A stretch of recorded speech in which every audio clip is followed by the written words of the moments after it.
ছোট ভাই জনাব মাওলানা রফিকুল ইসলাম মাদানী আতাল্লাহু আমরাহু ওয়া বারাকাল্লাহু ফি হায়াতি, বলেন আমিন। হে ওয়াহিদুজ্জামান, তোমার জীবনে এমন একটা সময় ছিল যখন উল্লেখ করব এরকম কিছু বিষয় তুমি ছিলে না। কে বলছে? সেখান থেকে আজ এই চেয়ারে বসে আছি আমি। এখানে একক ভাবে হয়তো তোমার মা বাবা বিছানায় ছিল, এতটুকুই শেষ। বাকি যা করার আমি আল্লাহ নিজে করেছি। এখানে তোমার প্রতি আমার অনেকগুলো দাবি আছে। আমি তোমাকে বানানোর কারণে আমার প্রতি তোমার যেমন দাবি আছে, সে দাবিগুলো আমি ওই যে বীর্য থেকে শুরু করে এ পর্যন্ত সবই দিয়েছি। তুমি কথা বলতে পারতে না, আমি আল্লাহ এটা শিখিয়েছি। বিজ্ঞান এখন জানিয়েছে যে মানুষ কথা বলে, এক একটা কথা তৈরি হতে 27টা ধাক্কা লাগে। এই কণ্ঠে, এই কণ্ঠের ভেতরে 27টা স্তর আছে। এতগুলো ধাক্কা তৈরি হওয়ার পর একটা কথা আপনি বের করতে পারেন। কোরআন আর হাদিস জানিয়েছে প্রত্যেকটি স্তরে আল্লাহ এক একজন ফেরেশতা বসিয়ে রেখেছে আপনার এই কথা তৈরি করার জন্য। মেশিং এর ভেতরে যদি আপনি গম দেন, 3-4টা স্তর পার হওয়ার পরে আটা বের হয়। আল্লাহ বলেন এই যে কণ্ঠের কয়েক ইঞ্চি জায়গা, এখান থেকে কথা তৈরি হতে 27টা স্তর পার করে একটা কথা বের হয়। কাউকে যদি আল্লাহ কথা বন্ধ করে দেয়, তাম দুনিয়ার সব ডাক্তার মিলেও আপনার কথা বের করতে পারবে না, কারণ এটা মানুষের দায়িত্বে নেই, এটা আল্লাহ নিজে দায়িত্বে রেখেছেন আর এটা পালন করাচ্ছেন আল্লাহ ফেরেশতাদেরকে দিয়ে। এই জন্য মানুষ যদি একটু নাড়াচাড়া দেয় বিবেককে, একটু যদি কাজে লাগাতে চেষ্টা করে, ওর দুনিয়ার দিকে তাকানো লাগবে না, ওর নিজের দিকে তাকালে হেদায়েত পেয়ে যাবে। আমরা বহুবার বলেছি মানুষকে বানাতে আল্লাহ যে নিজের পক্ষ থেকে 5টা জিনিস দান করেছিলেন: শ্রবণ শক্তি, দর্শন শক্তি, বাক শক্তি, আকেল শক্তি আর ঘ্রাণ শক্তি। এর ভেতরে বাক শক্তি এ শব্দটা আছে না? বলেন বলেন, এটা ক্লাস চলছে, ছাত্রের মতো জবাব দেবে। বাক শক্তি দিয়ে মানুষ কি করে? কথা বলে। বলেন না কেন? তাহলে এইটা আল্লাহ নিজে দিয়েছেন, কেউ দেয়নি। তাফসীরের ভেতরে পড়েছি হাক্কানিতে, এখানে অনেক আলেম আছে, তাদেরকে বলছি আপনি একটু চিন্তা করে দেখেন। এই যে 27টা স্তর, প্রতি জায়গায় একজন করে ফেরেশতা বসে আছে, এর কথা ওর কাছে, ওর কথা ওর কাছে, এভাবে দিতে দিতে 27 নাম্বারের জায়গা দিয়ে একটা কথা তৈরি হয়। একটা ফেরেশতা যদি ওখানে বসা অবস্থায় দায়িত্ব সঠিকভাবে পালন না করে, কোরআন আর হাদিসের বর্ণনা আপনি কথা শুদ্ধভাবে বলতে পারবেন না, গাগো শব্দ হবে। আর বিজ্ঞানের থিওরি হচ্ছে আপনার কথাগুলো মুখ দিয়ে আসবেই না। পাগল যেমন আ করে, আপনি ওইরকম করবেন। যে কথা এটা তৈরি হওয়ার জন্য যিনি দায়িত্ব পালন করাচ্ছেন ফেরেশতাদেরকে, বলেন বলেন। আল্লাহ বলেন এই যে কথা থেকে শুরু করে তার শরীরে যত অর্গান দিয়েছি, যত সম্পদ দিয়েছি, এক একটা মানুষের শরীরে যত সম্পদ আছে, যত যদি কিছুই না পায়, একটা একটা করে যদি বিক্রি করতে থাকে, আপনি কত টাকার মালিক নিজে জানেন?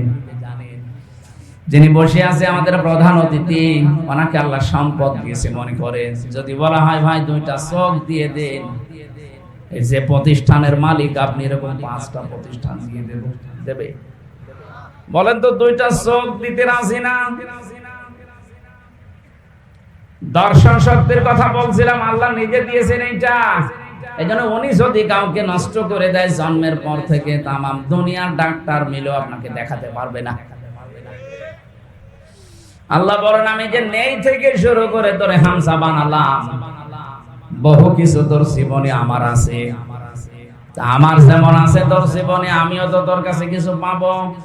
সেই হিসাবে আমাকে তো কিছু দিতে পারলে না, তারপরও আমার বিভিন্ন অধিকারগুলো যখন নষ্ট করে ফেলো, আমি আল্লাহর কাছে যখন ফিরে আসার ঘোষণাও দেয়া যে আমি ফিরে আসতেছি, তখন আমি আল্লাহ মাফ করে দেই। কিন্তু আমার সৃষ্টি যারা এই পৃথিবীর, আমরা 18,000 মাখলুকাত বলি, তার চাইতেও বেশি আছে। এই সৃষ্টির কারো সাথে যদি তোমার জুলুম হয়ে যায়, যতক্ষণ ওই মাজলুম তোমাকে মাফ না করবে ততক্ষণ তোমার ক্ষমা নেই। এই বিষয়টা আজকে আমি ক্লিয়ার করব যতটুকু সময় লাগে। এই বাংলাদেশে যেহেতু এটা এখন বেশি চলছে, এই 15.5 বছর আপনারা যারা জুলুম আর অত্যাচার, নির্যাতন, গুম, খুন, মানুষের অধিকার নষ্ট করা, আয়না ঘরের সাথে যারা জড়িত ছিলেন, এটা যে ছিলেন এটা প্রমাণ হয়ে গেছে না? এখন যদি আপনি বলেন আস্তাগফিরুল্লাহ, আপনার মাফ হবে না? আরে ভাই, আপনি তো আল্লাহর কাছে অপরাধ করেননি, আপনি অপরাধ করেছেন হামজার কাছে। এটা আমি 3টা বছর জেলে ছিলাম, আপনি কি আল্লাহর কাছে অপরাধ করলেন না আমার কাছে? কয়েকদিন আগে আমার মামলা সব খারিজ হয়ে গেছে, আদালত কর্তৃক প্রমাণিত যে আমার কোনো দোষ নেই, আমি নির্দোষ। তাহলে নির্দোষ মানুষকে বিনা কারণে আপনি 3টা বছর ওই ফাঁসির কন্ডেম সেলের ভেতরে রেখে দিলেন, এটা জুলুম।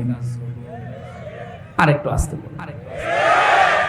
এই জুলুমের সাথে আমার মামলার আয়ু থেকে শুরু করে যারা টপ টু বটন জড়িত, প্রত্যেকেই জালেম। জুলুম যারা করে তারা কি? ইমাম আহমদ ইবনে হাম্বল রাহমাতুল্লাহ আলাইহি উনি জেলে ছিলেন, ওনাকে প্রতিদিন 32টা করে চাবুক মারা হতো। এক কারারক্ষী এসে একদিন বলছে, হুজুর, জালেম কাকে বলে? জালেমদের যে বর্ণনা আপনি মাঝে মাঝে এই যে কারাগারে বসে বসে বলেন, লেখেন, তা আমি যে আপনাকে পাহারা দেই, আমি কি জালেমের ভেতরে পড়ি? আমি কি জালেমের সহযোগী হিসাবে পড়ি? আপনি একটু আমাকে বলেন তো। ইমাম আহমদ ইবনে হাম্বল বললেন, আল্লাহর বান্দা, জালেমের সহযোগী বলা হয় তাদেরকে যে মানুষগুলো যারা জুলুম করে তাদের পানি টেনে দেয়, কাপড় পরিষ্কার করে, ঘরদোর পরিষ্কার করে দেয়, নাস্তা বানিয়ে দেয়, চা টেনে দেয়। এই জালেমদের যারা এগুলো খেদমতে আছে তারা হচ্ছে জালেমদের সহকারী। আর তুমি যেটা করছো সহকারী না, তুমি নিজে জালেম।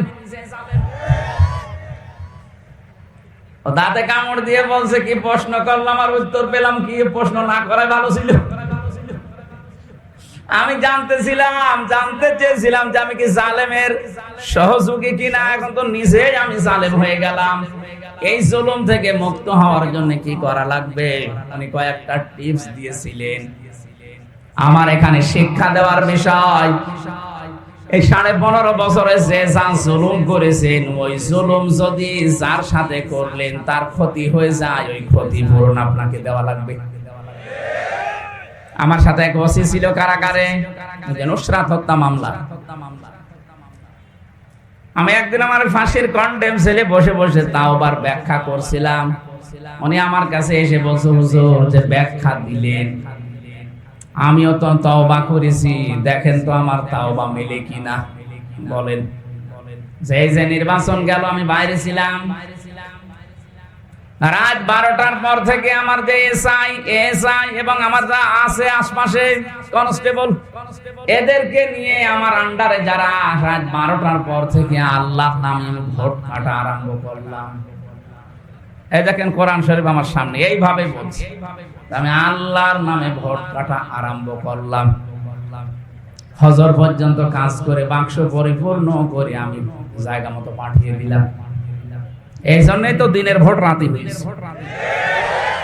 প্রত্যেক থানায় একই অবস্থা। ফজরের আজান দেওয়ার পরে গোসল করলাম তাড়াতাড়ি, ওযু করার পরে 2 রাকাত নামাজ আদায় করে বললাম আস্তাগফিরুল্লাহ। হুজুর, আমার এই তাওবা হয়েছে। আর না, তাওবা হয়নি, এটা ভণ্ডামি। আরে ভাই, আপনি তো আল্লাহর কাছে দোষ করেননি যে আস্তাগফিরুল্লাহ পড়বেন, আপনি দোষ করেছেন হামজার কাছে। একটা এমপি বানাতে 3.5 লাখ 4 লাখ মানুষের রায় লাগে, আর আপনি নিজেই সব দিয়ে দিলেন। কথা বলেন না কেন? সুতরাং আমার মতো 3.5 থেকে 4 লাখ হামজার কাছে আপনি আগে মাফ চাবেন। আমরা যদি বলি ঠিক আছে, যা তোরে ছেড়ে দিলাম, কিন্তু ভয়ঙ্কর বিষয় হচ্ছে আপনি যখন থেকে ভোট কেটেছিলেন তারপরে এই কয় বছরে অনেক মানুষ এই দুনিয়া থেকে বিদায় নিয়েছে। আপনি তাদের কাছে মাপ চাবেন কি করে? সুতরাং জালেমদের অনুসারী যারা ছিল, ফাঁসিবাদের দোসর যারা ছিল, ওদের দুনিয়াও শেষ, আখিরাতও শেষ। একটা উপায় আছে, বলবো, আপনি আবার অন্য দিকে নিয়েন।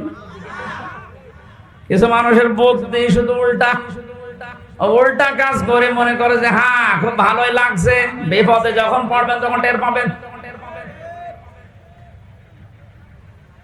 এক লোক এরকম উল্টা বোঝা, আমি একটা ঘটনা পড়েছিলাম, চিন্তা করছে সারা জীবন মোটর সাইকেল চালায়, জামা এভাবে গায়ে দেয়, বাতাস লাগে বুকে, এমন কায়দায় জামা গায়ে দেবো যেন বাতাস বুকে না লাগে। জামার সামনের সাইড দিয়েছে পেছনে, এত জোরে মোটর সাইকেল, শেষ পর্যন্ত অ্যাক্সিডেন্ট করে মসজিদের পাশে পড়ে আছে। মুসল্লিরা ফজরের পরে বের হয়ে বলছে, কি গো, অ্যাক্সিডেন্ট করে ভদ্রলোক পড়ে আছে, তাড়াতাড়ি পানি নিয়ে আসেন। মসজিদের ইমাম বের হয়ে বলছে, কি বলো, দেখো এর অবস্থা, পানি কোন জায়গায় দিবা, এর মাথা তো পেছনে চলে গেছে। এরা যদি বাঁচাতে চাও তো তাড়াতাড়ি আগে মাথা ঘুরে সামনে নিয়ে আসো। 3-4 জন মিলে বা এতক্ষণ যদি নড়াচড়া ছিল, এখন আর বাঁচবে? আপনি সব জিনিস উল্টা বোঝেন কোন কারণে? এবার যেটা বলছে এটা হাদিস থেকে, এখানে যারা রেকর্ড করছে সারা দুনিয়ায় এটা ছড়াবে, বিশেষ করে সারা বাংলাদেশে কালকে চলে যাবে। আমার সামনে এখন এই 20,000 মানুষ না, আমার সামনে এখন 18 কোটি মানুষ। সবাইকে খুব ভালোবাসা নিয়ে বলছি, মায়া মহব্বত নিয়ে বলছি, আপনি আশা করি আপনি শুনবেন, তাহলে আপনি দুনিয়াও সফল হতে পারবেন, আখিরাতেও মুক্তি পাবেন। যারা অপরাধ করেন, জুলুম বিশেষ করে, এটা করার পরে যদি আপনি শুধু আস্তাগফিরুল্লাহ পড়েন, হবে না কেন? এক সাহাবী এসেছে, মহিলা, ডাক দিয়ে বলে, হে রাসূল, আমি জিনা করে ফেলেছি যৌবনের তাড়নায়, আপনি আমার উপরে বিচার করেন, আমাকে মুক্ত করেন অপরাধ থেকে, আমি পরিত্রাণ চাই। নবীজি বললেন, ঠিক আছে, গোপন কথা কাউকে বলবো না, বাড়ি চলে যাও। মেয়েটি আবার সামনে গিয়ে বলে, না, আপনি বিচার করেন, আমি মুক্ত হতে চাই। কারণ পৃথিবীতে 3টা অপরাধের শাস্তি আল্লাহ ডবল ডবল করে দেবে। কয়টা? আরো জোরে আর একবার বলেন। সূরা ফুরকান 19 নাম্বার পারা 4 নাম্বার পৃষ্ঠা 14 নাম্বার লাইনের 78 নাম্বার কি 68 নাম্বার আয়াতের প্রথম অংশে আছে, ওয়াল্লাযীনা লা ইয়াদউনা মা'আল্লাহি ইলাহান আখারা ওয়ালা ইয়াকতুলুনান নাফসাল্লাতী হারামাল্লাহু ইল্লা বিল হক ওয়ালা ইয়াজনুন। রহমানের বান্দাদের গুনাহগুণ বর্ণনা করতে গিয়ে আল্লাহ জানিয়েছেন, আমি আল্লাহর বান্দা বলে যারা দুনিয়ায় দাবি করবে, তাদের কমপক্ষে জীবনে 3টি কাজ তো থাকবেই না। আমি আল্লাহকে তারা ডাকবে, কিন্তু আমার পাশাপাশি অন্য কাউকে তারা ডাকবে না। অথচ এই কাজটা বাংলাদেশে বেশি হচ্ছে। এই যে মাআল্লাহ, আল্লাহর সাথে ইলাহান আখারা, অন্য কাউকে যে ডাকে, আল্লাহ বলেন আল্লাযীনা লা ইয়াদউনা, তোমরা ডাকবা না মাআল্লাহ, আল্লাহর সাথে ইলাহান আখারা, অন্য কাউকে। আপনি দেখেন তো দেশের বহু জায়গায় আজ আল্লাহর নামে কিছুক্ষণ স্মরণ করে, জিকির করে, এরপরে আপনি এমন এমন শব্দ শুনবেন, ইয়া আলী বাবা, শাহ আলী বাবা, পাগলা বাবা, কেল্লা বাবা। তার মানে আল্লাহকে ডাকার পাশাপাশি অন্য কাউকে ডাকলেন, আপনি শিরিক করছেন। আপনি বুঝে করেন আর না বুঝে করেন, এদেশে নেই। এগুলোর মূল হোতা ছাড়া আপনি মানুষকে জাহান্নামে নিয়ে যাচ্ছেন, নিজেও যাচ্ছেন, জাতিকে নিয়ে যাচ্ছেন। আমি সতর্ক করার জন্য বলছি, আজকে থেকে আপনি থামবেন। আল্লাহর সাথে অন্য কাউকে ডাকা জায়েজ নেই। কথা বলেন এখন। আল্লাহর নামের বাদ দিয়ে অন্য কাউকে যারা ডাকে, সূরা আরাফ 180 নাম্বার আয়াতের মাঝের অংশে আছে, আল্লাহ রাব্বুল আলামিন বলেন লিল্লাহিল আসমাউল হুসনা ফাদউহু বিহা ওয়া যারুল লাযিনা ইউলহিদুনা ফি আসমাই। এই যে ইলহাদ, আলেম যারা আছে তারা বুঝবে, যারা আল্লাহর সাথে ইলহাদ করে, উল্টা পাল্টা করে, আল্লাহর নামকে রং ঢং দেয়, কিছুক্ষণ লা ইলাহা ইল্লাল্লাহ, এরপরে ইল্লাল্লাহ, এরপরে হো হো, এরপরে অন্য কিছু যোগ করে। কোরআনে কারীমের নির্দেশ অনুযায়ী এগুলো প্রকাশ্য নিষেধ। আশা করছি আপনি জীবনে আর এই কাজ করবেন না, তাহলে ডবল শাস্তি পাবেন। এদের পরের শব্দে আল্লাহ ডবল শাস্তির কথা নিজেই জানিয়েছেন, ইউদাআফু লাহুল আযাবু ইয়াওমাল কিয়ামাহ। আল্লাহ পাক বলেন ডবল শাস্তি দেব কিয়ামতে। আজকে থেকে সিদ্ধান্ত নেওয়া যায় না, বলেন আল্লাহর সাথে আমরা আর কাউকে ডাকতে পারি না, সে বাবা হোক, চাচা হোক, কথা বলেন না কেন? যত বড় আল্লাহর ওলি দাবি করুক, পীর সাহেব হোক, খাজা বাবা হোক না, আল্লাহ ছাড়া আমি কাউকে ডাকতে পারি না জিকির হিসাবে। প্রশ্ন আসতে পারে ওরা জিকির হিসাবে ডাকে না, আল্লাহকে পাওয়ার জন্য ওইটা মাধ্যম হিসাবে, এটাও জায়েজ নেই। সূরা জুমার লিউকাররিবুনা ইলাল্লাহি যুলফা। আল্লাহ পাক বলেন নবী ওদেরকে যদি জিজ্ঞাসা করো যে দেবতাদেরকে ডাকো কেন, ওরা বলবে না এদের ডাকি না, এদের মাধ্যমে আমরা আল্লাহর কাছে যেতে চাই। আমি নাম ধরছি একটা, আপনি বেশি নাম না, যে আমার তাহেরি ভাই যে বিভিন্ন নাম যে জিকির বানিয়েছে, কেল্লা বাবা, শালি বাবা, ফতে বাবা, কত বাবা, এদেরকে আপনি জিজ্ঞাসা করবেন যে আল্লাহর নামে জিকির করলেন পাশাপাশি কাদের, ওরা বলবে এদেরকে আমরা ডাকি না, এদের সম্মান মর্যাদা ডাকা ডাকি করি আল্লাহকে পাওয়ার জন্য। ১৫০০ বছর আগে ওই মুশরিকরা যা বলেছে ওরাও তাই বলছেন, হ্যাঁ বলেন না কেন? আজকে থেকে এই ভুল পথে আর পা বাড়াবেন না, আল্লাহর সাথে অন্য কাউকে আপনি মিলাবেন না। মনে শান্তি পেতে চান, আল্লাযীনা আমানু ওয়া তাতমাইন্নু কুলুবুহুম বিযিকির, আলা বিযিকিরিল্লাহি তাতমাইন্নুল কুলুব। সূরা রাদের ভেতরে আল্লাহ জানিয়েছেন যাদের ঈমান আছে তাদের অন্তরে শান্তি আসবে শুধুমাত্র আল্লাহর নামে। কার নামে? বলেন বলেন। কেল্লা বাবার নামে শান্তি আসা সম্ভব? জাতির বাবার নামে না। এই পৃথিবীতে শান্তি শুধু মুমিনের অন্তরে আসবে আল্লাহর নামে। জেনে রাখো, আল্লাহর নামে মানুষের অন্তরে একটা আলাদা শান্তি তৈরি হয়।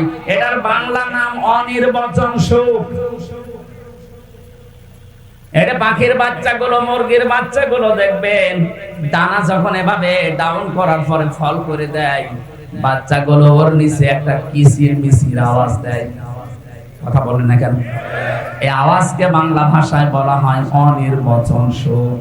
এটা আপনি পাবেন তখন যখন আল্লাহ বাদে অন্য কাউকে ডাকবেন না।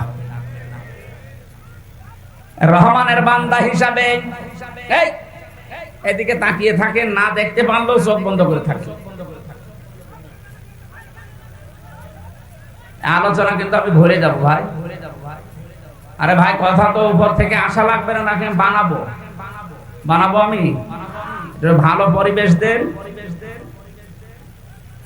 ক্বালা সুবহানাকা লা ইলমা লানা ইল্লা মা আল্লামতানা ইন্নাকা আনতাল আলিমুল হাকীম। কিছুই জ্ঞান আমার নেই, যতটুকু আল্লাহ আমাকে বলাচ্ছে অতটুকু ছাড়া।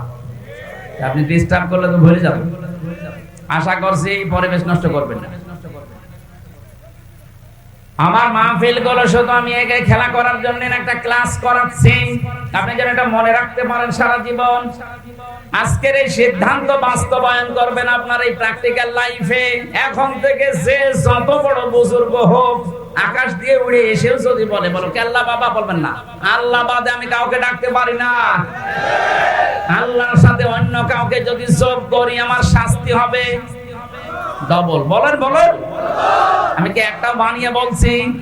সব তো আয়াতের দলিল দিয়েছি।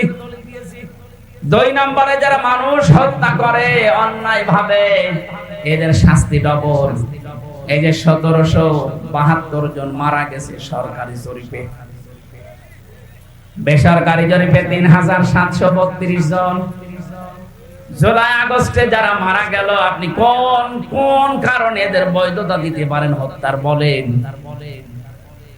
আপনি তো নিজে নিজেই পালিয়ে গেলেন, মাঝখান থেকে এতগুলো জীবন দুনিয়া থেকে বিদায় করে দিলেন। যারাই করেছে, যারা এর সাথে জড়িত, ডাইরেক্ট ইনডাইরেক্ট, আপনি আল্লাহর কাছে ডবল শাস্তি পাবেন। এটা থেকে পরিত্রাণের একটা ব্যবস্থা আছে, আমি সামনে যাচ্ছি। 3 নম্বরে ওয়ালা ইয়াজিনুন, জেনা করবা না। দুনিয়ায় যারা জেনা করেন তাদের শাস্তি হবে ডবল। অথচ বাংলাদেশে ইদানিং দেখছি বুড়ো জেনাখোর বেড়ে গেছে। বয়স 85 বছর, শরীর চলে না, অথচ হাতের জেনা, মুখের জেনা, চোখের জেনা, বাকি লজ্জাস্থানের জেনা যদিও করতে নাও পারে, তাও হাতের জেনা চালাচ্ছে। এই মানুষগুলো আবার মানবাধিকারের কথা বলে যে না, আমরা একটা ছাড়া 2টা বিয়ে করি না। এটা টাটকা শয়তান। তোর তো পদ্ধতি জায়েজ আছে 4টা পর্যন্ত, তোর লাগলে 4টা করবি, তুই জেনা করিস কেন? এই কথা বলে না কেন? আমারে যখন রিমান্ডে 10 দিন নিয়েছিল, ওই সময় এক মুসলমান অফিসার আমারে বলছে, আপনার আকিস গ্রুপের মালিক এই যে ডাক্তার মহিউদ্দিন, উনি 4 বিয়ে করেছে, উনি মানবাধিকার লঙ্ঘন করেছে। কেন? একটা পুরুষ যদি 4 বিয়ে করতে পারে, তাহলে এক মহিলা 4 বিয়ে করতে পারবে না? মানে একটা মহিলা যদি 4 বিয়ে করে, সন্তান হলে কোনটারে বাবা বলবে? আমারা বলছে ডিএনএ টেস্ট করে যে এটা আসল, ওইটা বলবে বাবা। কত বড় শয়তান দেখছিস! কোরআনের ভুল ধরিস। ওই দিন আমার সামনে বলছে আল্লাহরও ভুল আছে, অথচ নাম সুন্দর, রাকিবুল ইসলাম। কি সুন্দর নাম দেখেছি। এখন পালিয়েছে। আমার মনে হয় এখন থাকলেও মানুষ পিটিয়ে মেরবে। এই মানুষগুলোর এখন দেখা যাচ্ছে এদের সাথে যোগসূত্র ছিল পরিমণি। কথা বলছে না কেন? এটা আজকে বের হয়েছে স্বামী কায়সার। এই মহিলা বিভিন্ন মুরব্বী মানুষের ঘুম পাড়িয়ে তারপরে ঘরে যেত। বলেন সুবহানাল্লাহ। অন্য কোন জেনা যদি নাও হয়, যে হাতের জেনা, মুখের জেনা, কথা বলছে না কেন?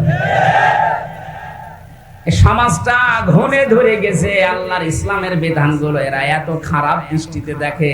কেউ যদি সংসার 2টা 3টা 4টা করে, ও বলে যে চরিত্র খারাপ। আরে ভাই, চরিত্র ভালো, ও তোর মতো হোটেলের আট কাটায় না। কথা বলে না কেন? এখন সেগুলো ধরা পড়ছে। আপনি একটার চরিত্র দেখান তো যে এটার ভালো। আমি কোরআন শরীফ সামনে নিয়ে বলছি, একটারও যদি বলতে পারেন যে না এইটা অন্তত ভালো আছে, দরবেশ,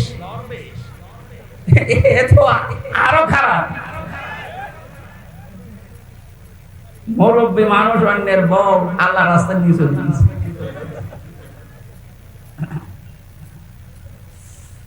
টাঙ্গাইল বাসী জেনা যারা করে তাদের শাস্তি হবে 1টা না 2টা? আরো জোরে বলেন। এই মহিলা কিন্তু জেনা করে বলেছিল, হে নবী আপনাকে আমি মুক্ত করেন, আমাকে আমি ডবল শাস্তি পেতে চাই না, কারণ আমি কোরআন নিজে জানি, কিন্তু যৌবনের তাড়নায় করে ফেলেছি। নবী এবার বললেন, ঠিক আছে, জেনা করার পরে কি গর্ভবতী হয়েছে? বলে হ্যাঁ। না, এখনই বিচার করা যাবে না, তোমার অপরাধ আছে, কিন্তু পেটে যেটা আছে ওর তো অপরাধ নেই। আমি বিনা অপরাধে কাউকে শাস্তি দিতে পারি না। যাও, এটা খালাস হওয়ার পরে আসবা। মেয়েটা যখন এসেছে ডাক দিয়ে বললেন, এখনো বিচার হবে না, কারণ এই বাচ্চাটা 2 বছর দুধ পান করবে, এটা তার হক। এবার বলেন তো, দুধ পান করার দায়িত্ব মায়ের না বাবার? আপনি আন্দাজে বলেন। এখানে আলেম বসে নেই?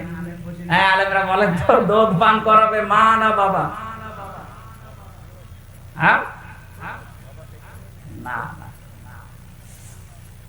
এবার কোরআন বলছে আমি আলেমদেরকে আপনি দেখবেন ওয়াল ওয়ালিদাতু ইউরদিনা আওলাদাহুন্না হাওলাইনি কামিলাইনি লিমান আরাদা আইয়ুতিম্মার রাদা। সূরা বাকারা 2 নম্বর পারা 17 নম্বর পৃষ্ঠার প্রথম নম্বর লাইনে 232 নম্বর আয়াত প্রথম অংশে আছে। আল্লাহ লিমান আরাদা আইয়ুতিম্মার রাদা, এটা মুযাক্কার দিয়েছেন নাকি মুয়ান্নাস? মুযাক্কার দিয়েছেন পুরুষ। পুরুষের কোন ম্যাচিং পত্র আছে? যাদের অন্তত পুরুষ মানুষ তারা তো বলতে পারেন আমাদের আছে। আল্লাহ আমার পুরুষ মানুষের শব্দ দিলেন কেন? সন্তানের জন্য দুধ খাওয়ানোর যত রকমের খরচপাতি আছে, যত রকমের অর্থনৈতিক বিষয়, সব দায়িত্ব আল্লাহ বাবাকে দিয়েছেন। মায়ের কোনো দায়িত্ব নেই। উনি যদি পান নাও করায় তো ওনার গুনাহ হবে না। কথা বলেন না কেন? এজন্য ওই জামানার নিয়ম ছিল সন্তান হওয়ার পরে পাঠিয়ে দিত বাবা। 2 বছর আগে দুধ খাওয়ানোর যত খরচ আছে বাবার পক্ষ থেকে দেওয়া হতো। এইটাই নিয়ম ইসলামের। আমার মনে হয় মাইকে বলা এটা ঠিক হলো না, কারণ আমারও তো 40 দিন আগে একটা বাচ্চা হয়েছে। ম্যাডাম যদি লাইভ দেখে বলবে ঠিক আছে তোমার মেয়ে তুমি নিয়ে যাও, নাই তো এক একটা মেয়ের জন্য 5 লাখ টাকা করে দেওয়া লাগবে। ও ছাতা আমার তাই দেওয়া, কারণ মেয়ে তো আমার বাঁচানো লাগবে। কথা বলে না কেন? যেহেতু আমার ম্যাচিং পত্র নেই, আল্লাহ ওনাকে দিয়েছে। সম্মানিত মা বোনেরা, আপনাদেরকে এখানে ছোট্ট একটা কথা বলছি, যারা নিজেদের বডি ফিগার, নিজের শরীর স্বাস্থ্য নষ্ট হয়ে যাবে, খারাপ হয়ে যাবে, এই নিয়ত করে সন্তানকে দুধ দিতে চান না। কোন জিনিস এক জায়গায় রাখলে, জমাট বাঁধলে কিন্তু ওটা নষ্ট হয়ে যায়। পানি এক জায়গায় রাখবেন দেখবেন পছন্দ ধরে। কথা বলছেন? যত পানি ছেড়ে দেবেন দেখবেন স্বচ্ছ নির্মল পানি আসতে থাকবে। আর এক জায়গায় রাখেন দেখেন 10 দিন পরে পছন্দ ধরে যাবে, নষ্ট হয়ে যাবে, পোকামাকড় তৈরি হবে। পৃথিবীর কোন জিনিস এক জায়গায় রাখলেই নষ্ট হয়। এই লোহা লক্কর এক জায়গায় রাখেন, মরিচা ধরবে, জং ধরে যাবে, শেষে ক্ষয় হতে হতে মাটি হয়ে যাবে। কথা বলেন? ক্ষমতাও এক জায়গায় রাখা ঠিক না, এটা নষ্ট হয়ে যায়। এ 15.5 বছরের দায় হয়েছে। আমি অত দূর আর যেতে চাচ্ছি না। মাকে আল্লাহ যে খাবারটা দিয়েছেন তাদের বুকের উপর, এটা যদি আপনি সন্তানকে না দিয়ে এক জায়গায় করে রাখেন, এইটাও নষ্ট হয়ে যাবে, শেষ পর্যন্ত ক্যান্সার হবে, কেটে বাদ দেওয়া লাগবে। যাক, আমার বিষয় ওইটা না, আমি শুধু একটা ক্লাস দিলাম। মায়েরা যদি দুধ পান না করায় গোনা হবে না, দায়িত্ব আল্লাহ বাবাকে দিয়েছে। আপনি টাকা খরচ করে করবেন না, মানুষ রেখে করবেন, এটা আপনার দায়িত্ব। নবীজি বললেন এই দুধটা যেহেতু ওর বাবা, আপনি বলতে পারছেন না কে ওর বাবা, আর যে বাবার নাম বলবেন ও বাবা তো দায়িত্ব নেবে না, কারণ সন্তানটা জারজ। কথা বলেন না কেন? নবীজি এই জন্য বলেছিলেন 2 বছর অন্তত দুধ খাওয়াও এবং শক্ত খাবার খাওয়া শিখলে আমার কাছে নিয়ে আসো। 2 বছর পরে রুটি দিয়ে বলছে হে রাসূল এই দেখেন খাওয়া শিখে গেছে। ছেলেটাকে নিয়ে নবীজি একজন সাহাবীকে বললেন এই যে তোমার দায়িত্ব দিয়ে দিলাম, নাও মেয়েটাকে মাটির ভেতরে গেড়ে দাও। পাথর মারা আরম্ভ হয়ে গেল। হযরত খালিদ ইবনে ওয়ালিদ বলেন এত জোরে একটা পাথর মারলাম, কিন্তু দিয়ে রক্ত আমার শরীরে এসে টাচ করেছে। আমি বরদোয়া দিলাম, ভৎসনা দিলাম, ভোরকঞ্চিত করলাম, সি কার রক্ত আমার শরীরে লেগে গেছে। নবীজির কানে কথা যাওয়ার সঙ্গে সঙ্গে বিশ্বনবী বললেন থামো, এই কথা বলবা না। তুমি নবী না আমি নবী, আমি যা দেখতে পাই তুমি তা দেখতে পাও না, আর আমি যা জানি তুমি তা জানো না। এই মহিলার যে তাওবা, এই মহিলার যে অনুশোচনা এবং এই গুনাহ মাফ করার যে পদ্ধতি ও দুনিয়ায় দেখিয়ে গেল, এরকম কোন জালেম যদি পৃথিবীতে এইভাবে তাওবা করতে পারে আল্লাহ তাকেও মাফ করে দেবেন। আমি কি বোঝালাম এই ঘটনা থেকে? শুধু সুবহানাল্লাহ, আলহামদুলিল্লাহ, আল্লাহু আকবার, নাউজুবিল্লাহ পড়া না। এই এদিকে তাকা। এই 15.5 বছর যারা জুলুম, নির্যাতন, অত্যাচার করেছেন, আপনি তো আল্লাহর সাথে কিছু করেননি, করেছেন জনগণের সাথে। সৃষ্টি জগতের সাথে এক কথা বলে না কেন? যে গাছগুলো কাটার কথা ছিল না, আপনি ক্ষমতা পেয়ে গাছগুলো কেটেছেন, এরকম গাছ দেশে নেই। ওই মহিলাকে নবীজি কিন্তু প্রথমেই বলতে পারতেন, যা হয়েছে হয়েছে, আস্তাগফিরুল্লাহ পড়ে নাও, পারতেন না? বলেন না কেন? বলেছিলেন না? মানে তিনবার এসে যখন বলিস আমি মুক্ত হতে চাই, এই গুনার শাস্তি যেহেতু ডবল কোরআন ঘোষণা দিচ্ছে, সুতরাং আমি কিয়ামতের দিন পরিত্রাণ পেতে চাই, হে নবী আপনি আমাকে পরিষ্কার করেন। নবীজি পরিষ্কার যেভাবে করেছিলেন, হে বাংলার মানুষেরা, এই 15.5 বছরে যারা জুলুম করেছো মানুষের উপরে, তোমাদেরকেও আমরা পরিষ্কার করতে চাই। শুধু আস্তাগফিরুল্লাহ হবে না, আপনার জন্য হাজারো মানুষ 15 বছর ঘরে থাকতে পারে নাই, হাজার হাজার মিথ্যা মামলা নিয়ে কেউ গাছতলায়, কেউ বাঁশতলায়, কেউ ধানের জমিতে রাত কাটিয়েছে। আপনি গমের সাথে, খুনের সাথে, আয়না ঘরের সাথে আপনি জড়িত, মিথ্যা মামলা নিজে দিতেন, নিজেই ছাড়িয়ে নিয়ে আসতেন, মাঝখান থেকে ওর পরিবারের কাছে 8-10 লাখ টাকা নিয়ে নিতেন। এরকম ব্যবসা দেশে ছিল না? এই কথা বলে না কেন? এই ব্যবসাগুলো যারা করে কোটি কোটি টাকার মালিক হয়ে গেলেন, এখন আপনি আল্লাহর কাছে বললেন আস্তাগফিরুল্লাহ, আল্লাহ কি পাগল হয়ে গেছে? আপনি তো ক্ষতি করলেন হামসার, আমার প্রায় 30 থেকে 32 লাখ টাকা এই 3.5 বছরে গেছে, আমি চাই এই ক্ষতিপূরণ আমাকে দেওয়া লাগবে, যেহেতু আমি নির্দোষ, আদালত কর্তৃক প্রমাণিত আমার কোনো দোষ পাইনি। তাহলে 32 লাখ টাকা আমার মামলার আয়ু থেকে শুরু করে যারা জড়িত ছিল সবার কাছে আমার দাবি। এবং 3টা বছর আপনি ফাঁসির কন্টেন্ট ছেলে আমাকে রেখেছেন, আমিও চাই 3 বছর আপনি থাকবেন। আর কথা বলেন না কেন? 10 দিন আপনি রিমান্ডে থাকবেন ওই মাটির নিচে। এতগুলো কাজ করার পরে বলেন আস্তাগফিরুল্লাহ জান। এইভাবে যদি আপনি অপরাধের তাওবা না করেন, এই দেশে সামনে যারা আসবে তারা আরো ভয়ঙ্কর জালেম হবে।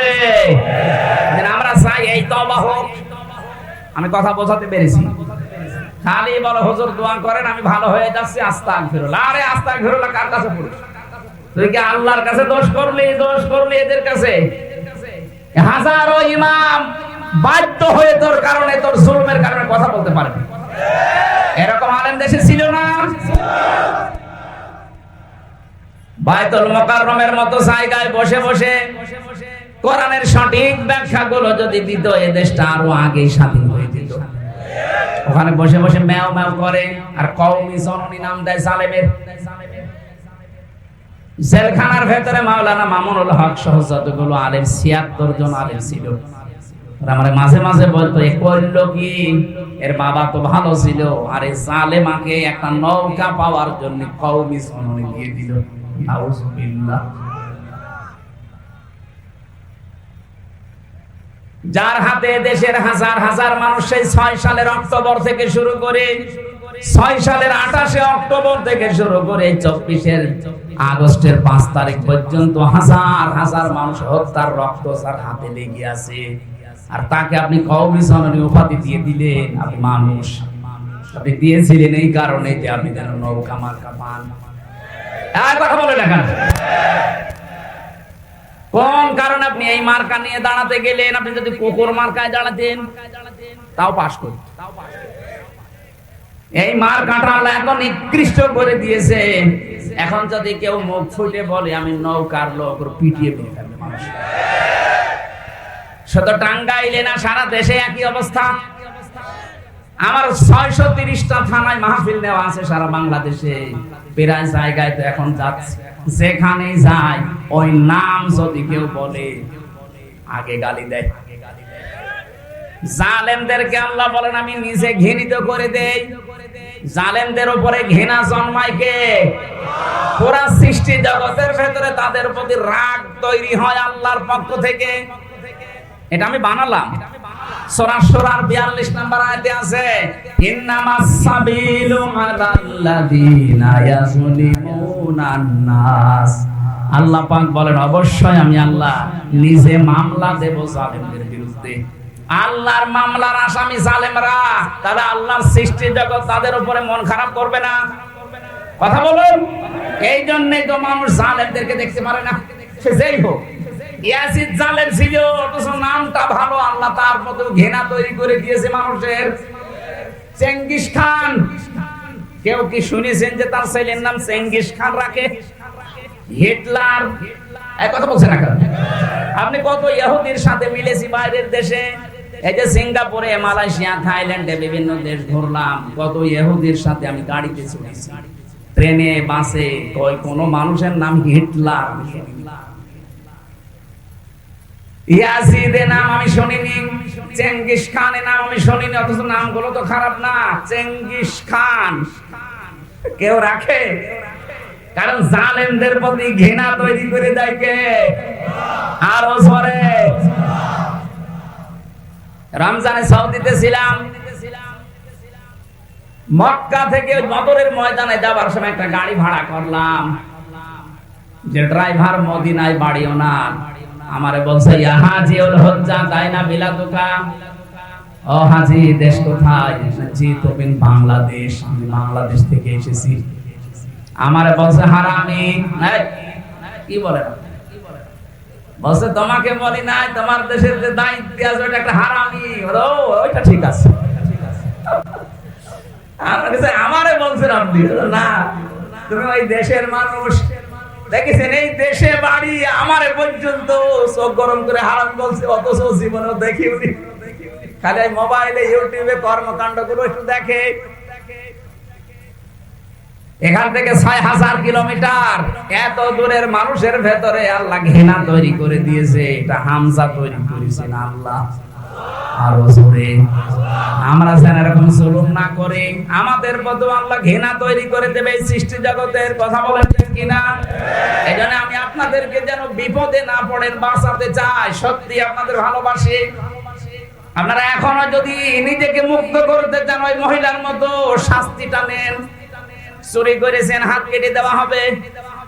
এই কথা বলছে না কেন? আমার মনে হয় এই বিধানটা যদি বাংলাদেশে জারি হয়, যে 350 এমপির একটারও হাত থাকার কথা না। আপনি জেনা করেছেন, আপনাকে ওই মহিলার মতো পাথর নিক্ষেপ করে বিদায় করা হবে। এইটাও যদি দেশে কোরআনের এই আইনটা, সূরা নূরের আইন, এটা যদি চালু হয়, এই দেশে বহু মানুষকে আপনি মাথা খুঁজে পাবেন না। যারা এই চাঁদাবাজির সাথে জড়িত ছিল, এক বেলা ভাত খেতে পারে না, অথচ 15 বছরের ব্যবধানে এখন কত কোটি কোটি টাকার মালিক তারা। এই মানুষগুলো শাস্তি, যাদের কাছে যা করেছেন তার ওইগুলো আগে ফেরত দিয়ে দেন। ওই ক্ষতিপূরণ তাকে দেওয়া লাগবে।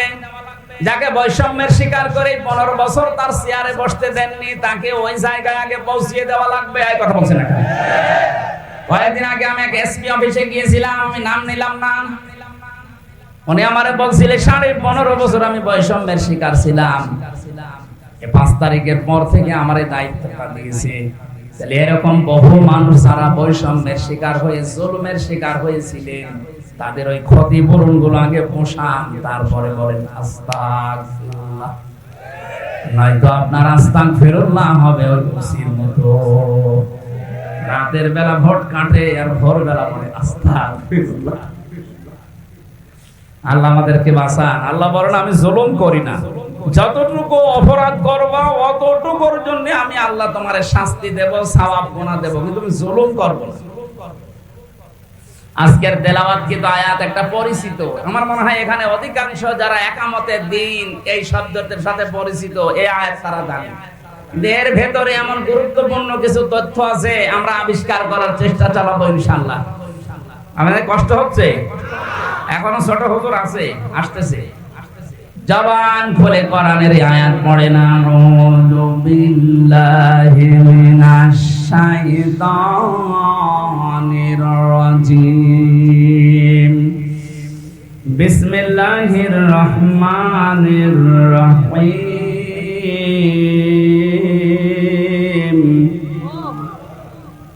কুল ইন্না সালাতি ওয়া নুসুকি ওয়া মাহইয়ায়া ওয়া মামাতি লিল্লাহি রাব্বিল আলামিন হযরত ইব্রাহিম আলাইহিস সালাম আমাদের জাতির পিতা যিনি, তাকে আল্লাহ এই কথাগুলো শুনিয়েছেন। আল্লাহ পাক বলেন, নবী আপনি বলুন, কুল ইন্না সালাতি ওয়া নুসুকি ওয়া মাহইয়ায়া ওয়া মামাতি লিল্লাহি রাব্বিল আলামিন।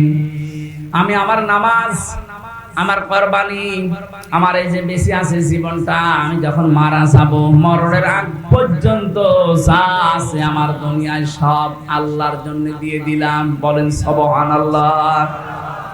চারটা কথা আল্লাহ আয়াতে জানিয়েছেন, শেষে জানিয়েছেন লা শারিকা লাহু ওয়া বিযালিকা উমিরতু, আমি শিরিক করি না, আমাকে এই নির্দেশ দেওয়া হয়েছে, ওয়া আনা আউয়ালুল মুসলিমিন, আর আমি প্রথম মুসলমান আত্মসমর্পণকারী। এটা বাংলা অর্থ ছিল। এবার আসেন তো শব্দের ভেতরে আল্লাহ কি কি দিয়েছেন। প্রথমে আল্লাহ বলেন, কুল হে নবী আপনি বলুন, ইন্না অবশ্যই, সালাতি আমার নামাজ। নামাজ কার? না, নামাজ আল্লাহর। এই শব্দটা পুরা কোরআনে এক জায়গায় আছে শুধু, ফাসাল্লি লিরাব্বিকা, হে নবী নামাজ পড়েন আপনার রবের জন্য। কার জন্য? শুধু এক জায়গায় পাবেন, বাকি যত জায়গায় সালাতি একালিফ টান দেওয়া আছে, এটা আপনার নিজের নামাজের কথা বলা হচ্ছে যে অবশ্যই আমার নামাজ। তার মানে আমি যেটা আদায় করি, এই নামাজ বলতে শুধুমাত্র এই দাঁড়িয়ে থাকা, রুকু দেওয়া, সেজদা দেওয়া না। এটা একটা কঠিন প্রশিক্ষণ। নামাজ যে একটা কঠিন প্রশিক্ষণ, ট্রেনিং, এটাকে আমি নিজে বলছি বানিয়ে। বলেন বলেন, ওয়াস্তাঈনু বিস-সাবরি ওয়াস-সালাহ ওয়া ইন্নাহা লাকাবীরাতুন ইল্লা আলাল খাশিঈন। সূরা বাকারার ভেতরে আছে, আল্লাহ পাক বলেন ধৈর্য ধারণ করার মাধ্যমে আর সবরের মাধ্যমে আমি আল্লাহর কাছে তোমরা সাহায্য চাও। পৃথিবীতে যত কাজ আছে সব চাইতে বড় কঠিন কাজ নামাজ। কে বলছেন? ওয়া ইন্নাহা লাকাবীরাতুন, অবশ্যই নামাজ একটা ভারী বস্তু, কঠিন একটা বিষয়। ইল্লা আলাল খাশিঈন, কিন্তু যে মানুষগুলো আল্লাহকে ভয় করে তাদের জন্য এটা মোটেও কঠিন না, ভার না, এটা আল্লাহ সহজ করে দেয়। আল্লাযীনা ইয়াযুন্নুনা আন্নাহুম মুলাকু রাব্বিহিম ওয়া আন্নাহুম ইলাইহি রাজিউন, যারা এই বিশ্বাস করে দৃঢ়ভাবে যে আমাদের রবের কাছে আমাকে দাঁড়াতে হবে, আর সর্বপ্রথম আল্লাহ আমাকে জিজ্ঞাসা করবে, আউয়ালু মা ইউহাসাবু বিহিল আবদু ইয়াউমাল কিয়ামাতিস সালাত। ও হামজা, নামাজ পড়তে কিনা বল। কে বলছে? এই প্রথম প্রশ্ন জিজ্ঞাসা করা হবে, নামাজ পড়তে কিনা বল। এখান থেকে আমি যেটা শিক্ষা বের করেছি, নামাজ শুধুমাত্র দাঁড়ানো, 5 ওয়াক্ত নামাজে যাওয়া, আর এই যে রুকু সিজদার যে ট্রেনিং দেওয়া, এইটাই না। এখান থেকে আমার আল্লাহ 27টা বিষয় আপনাকে নিতে বলছেন। এই 27টা বিষয় যদি কোনো মানুষ নামাজি নিতে পারে, ওই মানুষের ভেতর থেকে 3টা জিনিস আল্লাহ দূর করে দেবেন। প্রধানত কয়টা? আরো জোরে বলেন। এবার আপনি মিলান তো আপনার ভেতরে 3টা আছে কিনা। সূরা মাআরিজের ভেতরে পাবেন, ইন্নাল ইনসানা খুলিকা হালুআ ইযা মাসসাহুশ শাররু জাযুআ ওয়া ইযা মাসসাহুল খায়রু মানুআ ইল্লাল মুসাল্লিন। রব্বুল আলামিন বলেন, অবশ্যই আমি মানুষকে হালুয়া বানিয়েছি। কি কি বললাম? হালুয়া মানে ভর্তা। হালুয়া মানে অবশ্যই রুটি দিয়ে খায়। ইন্নাল ইনসানা খুলিকা হালুআ, অবশ্যই মানুষকে তৈরি করা হয়েছে হালুয়া। হালুয়া মানে প্রথম অর্থ হচ্ছে হালুয়া মানে অস্থির। হালুয়া মানে কি? আরো জোরে বলেন। মানুষের ভেতরে অস্থিরতা কাজ করে সব সময়, সব সময় অস্থির মানুষ। ইদা মাসসাহু শাররু জাযুআ, যখন কোন অমঙ্গল তাকে স্পর্শ করে, কোন দুঃখ বেদনা কষ্ট তার কাছে আসে, তখন লোকটা হতাশ হয়ে পড়ে। এটা মানুষের স্বভাব, আমাদের ভেতরে নেই। আরো জোরে বলেন বলেন। সব মানুষের ভেতরে, দুনিয়াতে 750 কোটির উপরে মানুষ, সবার ভেতরে এইগুলো আছে। মানুষ অস্থির, সব সময় ব্যস্ত, সব সময় মানুষের ভেতরে অস্থিরতা কাজ করে। 2 নম্বরে মানুষ বিপদ আপদে পড়লেই হতাশ হয়ে পড়ে। ওয়াইদা মাসসাহুল খায়রু মানুআ, মানুষ যখন কল্যাণ কিছু পায়, ভালো কিছু পায়, নিয়ামত পায়, তখন কৃপণ হয়ে যায়। এই গুণগুলো কাদের? এগুলো কাদের? মানুষের। বলেন বলেন। বলতে বলতে এবার আল্লাহ বলেন ইল্লাল মুসাল্লিন, কিন্তু মুসাল্লিদের গুণ থাকবে না। আমার প্রশ্ন, আমরা যারা এখানে নামাজ আদায় করি তাদেরকে মুসল্লি বলা হয়, এই গুণ আমাদের ভেতরে আছে না নেই? তাহলে আল্লাহর কথা ঠিক না। আল্লাহ বলেন কোন মুসল্লি জানো? আল্লাযীনা হুম আলা সালাতিহিম দাইমুন। বলেন আল্লাহু আকবার। পৃথিবীতে ওই মুসল্লিদের ভেতরে এই গুণগুলো থাকবে না, যেই মুসল্লিরা তাদের নামাজে নিয়মিত। 3 ওয়াক্ত পড়ে, 2 ওয়াক্ত পড়ে না এমন না। নামাজের ভেতরে যারা নিয়মিত, দাইমুন, এর ভেতরে যারা নিমজ্জিত থাকে, লেগে থাকে, এবং এখান থেকে পঠিত বিষয় এবং এই যে শারীরিক যে বিষয়গুলো আছে এগুলো মানুষ শিক্ষা নিয়ে অর্জন করে। পঠিত বিষয় একটা আর প্র্যাকটিক্যাল বিষয় একটা।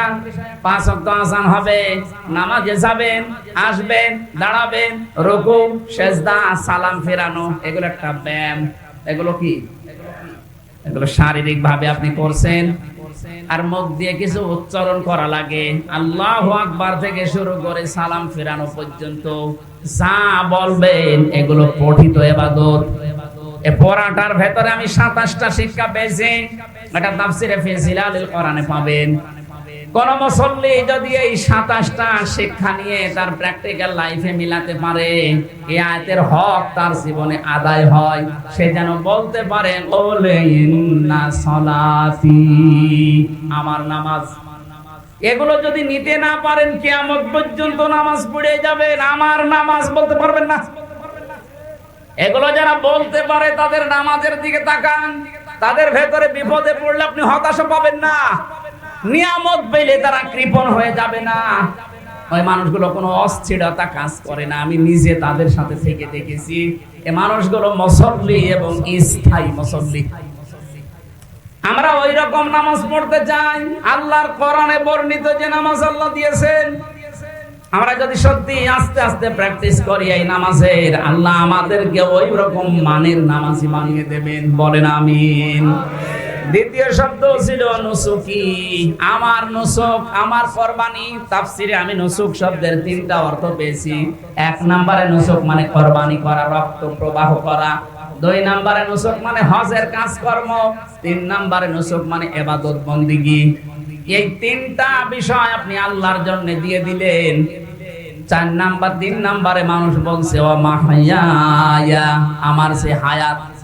এই যে 60, 65, 80, 90 বছরের একটা হায়াত, হে আল্লাহ, আমি যখনই তোমাকে এই কথার ঘোষণা দিয়েছি যে ও মাহইয়া, আমার হায়াত আমি দিয়ে দিয়েছি, এখন থেকে মন মতো আমার 1 সেকেন্ডও কোনো জায়গায় ব্যয় হবে না। জোরে বলেন সুবহানাল্লাহ।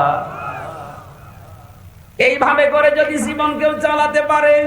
4 নম্বরটা ও মামাতি, আমার যে মরণ আসবে, এই মরণের আগ পর্যন্ত আমার এই সারা জীবনের এই 33 বছর হামসার বয়স, এই 33 বছরটাই আমি পবিত্র পরিষ্কার করে তোমাকে দেখাবো। এই জন্য যখন ফেরেশতারা আসবে, জালেম যারা মারা যায় তাদের সামনে, আল্লাহ কোরআনে কারিমে সূরা নাহলের ভেতরে তুলে ধরেছেন, আল্লাযীনা তাতাওয়াফাহুমুল মালাইকাতু যালিমি আনফুসিহিম ফাআলকাউস সালামা মা কুন্না না'মালু মিন সু বালা ইন্নাল্লাহা আলিমুম বিমা কুনতুম তা'মালুন ফাদখুলু আবওয়াবা জাহান্নামা খালিদিনা ফিহা ফালাবিসা মাসওয়াল মুতাকাব্বিরিন। জোরে বলেন আল্লাহু আকবার।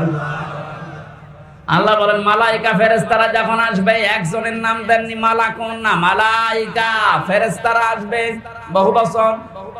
জালেমদের সামনে যখন ফেরেশতারা আসবে, এ মানুষগুলো তখন নিজেদের অপকর্মের কথাটা তুলে ধরবে। যখন ফেরেশতারা এটা দেখা শুরু হবে, আল্লাহ রাব্বুল আলামিন ইমাম যারা সালেম যারা তাদের এই দুঃখের বর্ণনা দিচ্ছিলেন, যেখানে কোরআনে পেয়েছি দুঃখের কথা, তারপরেই পেয়েছি আশার কথা।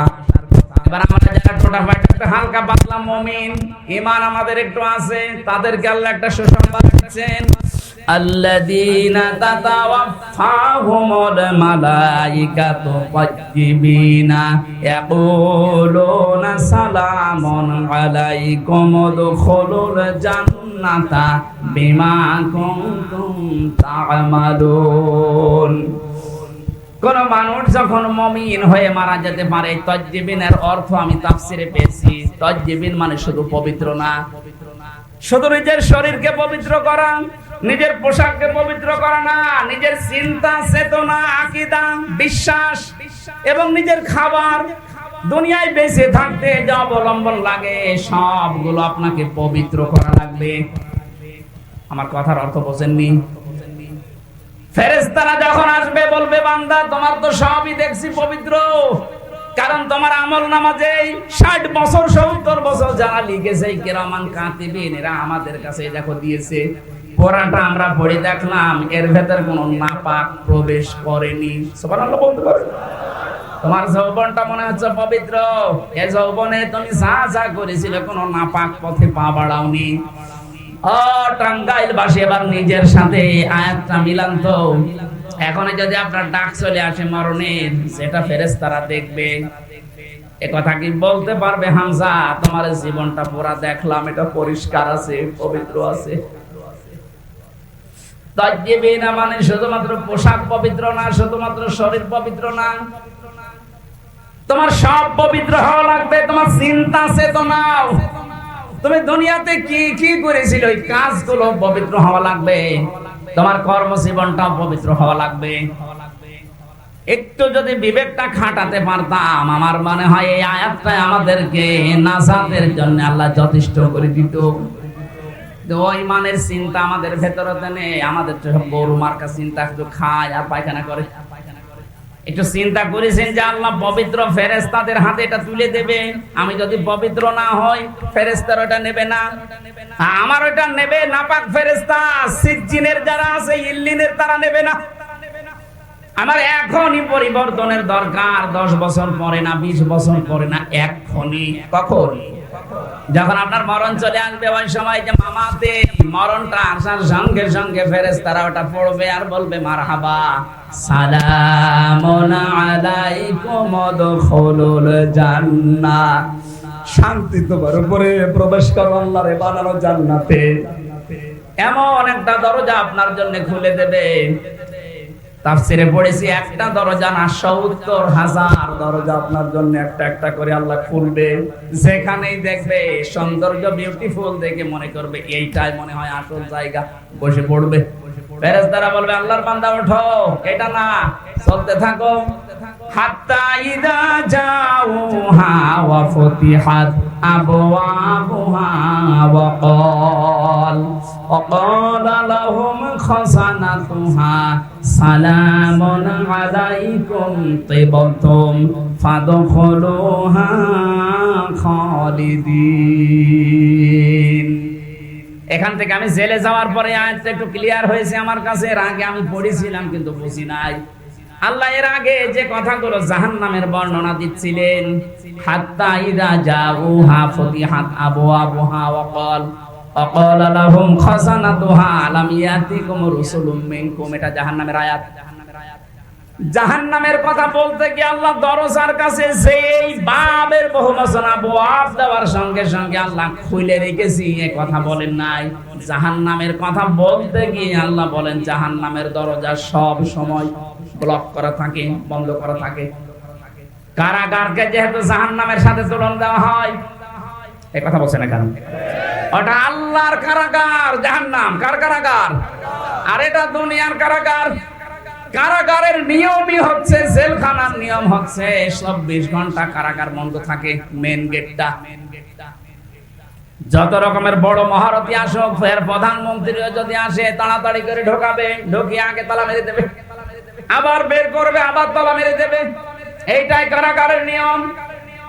কিন্তু জান্নাতের দরজার কথা বলতে গিয়ে আল্লাহ মাঝখানে একটা ওয়া দিয়েছেন, হাত্তা ইযা জাউহা ওয়া ফুতিহাত আবওয়াবুহা ওয়া ক্বাল, জান্নাতের দরজা বন্ধ থাকবে না, জান্নাতের দরজা তুমি যাওয়ার আগেই খোলা থাকবে। ফেরেশতারা ফুল নিয়ে, মালা নিয়ে বলবে, সালামুন আলাইকুম তিবতুম ফাদখুলুহা খালিদিন, শান্তি বর্ষিত হোক, চলতে থাকো আল্লাহর জান্নাতে, প্রবেশ করো চিরদিনের জন্য, এখানে থাকো, কেউ তোমাকে বাধা দেবে না। জোরে বলেন সুবহানাল্লাহ। আমরা যদি আল্লাহর জন্য আমাদের সব কিছুই দিতে পারি, আমাদের নামাজ, আমাদের কুরবানি, আমাদের জীবন, আমাদের মরণ আল্লাহ পাকের জন্য দিলে, আল্লাহ এরকম একটা মেহমান খানা আমাদের জন্য বানাচ্ছেন। বলেন আমিন। আল্লাহ আমাদেরকে জান্নাতে যাওয়ার যে উপকরণগুলো বলছিলাম, এগুলো মেনে নেওয়ার তৌফিক দিন। আর নামাজে মনোযোগ বসে না, তাতে আমার করণীয় কি? করণীয় তো আছে, নামাজের ভেতরে মনোযোগ না বসলে পাপ কাজ ছেড়ে দেওয়া লাগবে, এই জন্য মনোযোগ আসতেছে না। এখন আজান হবে, 5 মিনিট আছে। আমার ছোট ভাই মাওলানা রফিকুল ইসলাম মাদানী, আজকে ওরা আর আমার মাহফিলে আসলে এক জায়গায় ছিল, কিন্তু আপনারা মানে দুইটাই ভেজাল বাদ দিয়েছে। আগামীতে আমরা আসলে আরো বেশি কথা বলতে পারবো। আর এমনি সারাদিন আজকে অনুষ্ঠান, ফজরের পর থেকে 12:30 পর্যন্ত অনুষ্ঠান করে জার্নি করে আসলাম। আগামীতে আসলে কথা বলবো। আজকে ওই ভাইয়ের কাছে কথা শুনি। আমি যতটুকু বলেছি আল্লাহ আমাকে এবং আপনাদেরকে মনে রেখে আমল করার তৌফিক দান করুন। হাদা মানে ইনদি আল্লাহ আলাইহি তাওয়াক্কালতু ওয়া ইলাইহি আসসালামু আলাইকুম। আজান দিয়ে এখানে নামাজ পড়ে আপনারা তুলে